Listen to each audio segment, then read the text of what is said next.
আচ্ছা, এই যে টুলু মণ্ডলের ঘনিষ্ঠ আত্মীয়র বাড়ি থেকে কোটি কোটি টাকা উদ্ধার হচ্ছে, আমি এখন যখন এই বিষয়টা শেয়ার করছি মোটামুটি 20 কোটি টাকার কাছাকাছি হয়ে গেছে। সংখ্যাটা আরও বাড়তে পারে। এবারে আমাদের মধ্যে আলোচনা হচ্ছিল যে এটা পার্থ চট্টোপাধ্যায়কে বিট করতে পারে কিনা, সেরকম একটা সম্ভাবনা জোরদার রয়েছে। এখন অনেকের মধ্যে প্রশ্ন ওঠে, এই যে কাঁড়ি কাঁড়ি টাকা উদ্ধার হয়, এই দেখুন না, এটাই মানে গত কয়েক বছরে এই রাজ্য থেকেই কত টাকা উদ্ধার হয়েছে। এই পড়শি একটা রাজ্য থেকে দেখছিলাম সোশ্যাল মিডিয়াতেই ইডি 600 কোটি টাকা উদ্ধার করেছে। তো এই টাকাগুলো কি হয় বলুন তো? বেসিক্যালি কি হয়, এই টাকা ম্যাজিস্ট্রেট বা কোনো সাক্ষীকে দিয়ে গুনে পুরো সিল করা হয় যে এত টাকা আমি এখান থেকে বাজেয়াপ্ত করলাম। সেটা জমা হয় আরবিআই বা এসবিআই এর মেইন ব্রাঞ্চের কোনো একটা সরকারি অ্যাকাউন্ট। এরপর মামলা শুরু হলো, ওখানে টাকাগুলো রাখা থাকলো, মামলা চলতে থাকলো। সরকার কিন্তু ইচ্ছা করলে ওই টাকাটা খরচ করতে পারে না। কারণ ধরা যাক মামলা শেষের পর যার টাকা বাজেয়াপ্ত হয়েছিল সে বলল এই টাকাটা বৈধ, আমি এভাবে টাকাটা ইনকাম করেছি, এটা আমাকে ফেরত দাও।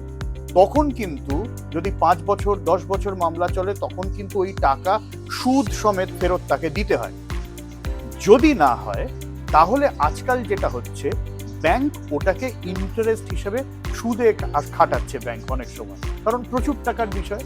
এবং এরকমও হচ্ছে যে যদি দীর্ঘদিন এই মামলা চলতে থাকে এবং প্রমাণ হয়ে যাবে যে ওই টাকাটা সত্যি গন্ডগোলের টাকা, তাহলে ওই টাকাটা সরকারি কোষাগারে আবার ফিরে যায় বা ক্ষতিগ্রস্তর কাছে আবার ফিরিয়ে দেওয়ার ব্যবস্থা হয়। যেমন নীরব মোদি, মেহুল চোকসি, এইসব ক্ষেত্রে ক্ষতিগ্রস্ত ব্যাংকে সেই টাকা ফেরত দেওয়া হয়েছে। ফলে এরকম টাকা যে অনন্তকাল পড়ে থাকবে তা কিন্তু নয়, ব্যাংক ওটা সুদে আসলে খাটায়। কিন্তু যদি আপনাদের একটা বিষয় জানিয়ে রাখি, হিসেব এইরকম এখনো পর্যন্ত দুর্নীতির টাকা কত ব্যাংকে রয়েছে জানেন? চোখ কপালে ওঠার মতন, প্রায় 2.5 লক্ষ কোটি টাকার কাছাকাছি। 2.5 লক্ষ কোটি টাকার কাছাকাছি এখনো পর্যন্ত সমস্ত ব্যাংকে এই টাকা পড়ে রয়েছে, যার নিষ্পত্তি এখনো হয়নি। সেই টাকা পড়ে রয়েছে একেবারে ক্যাশ।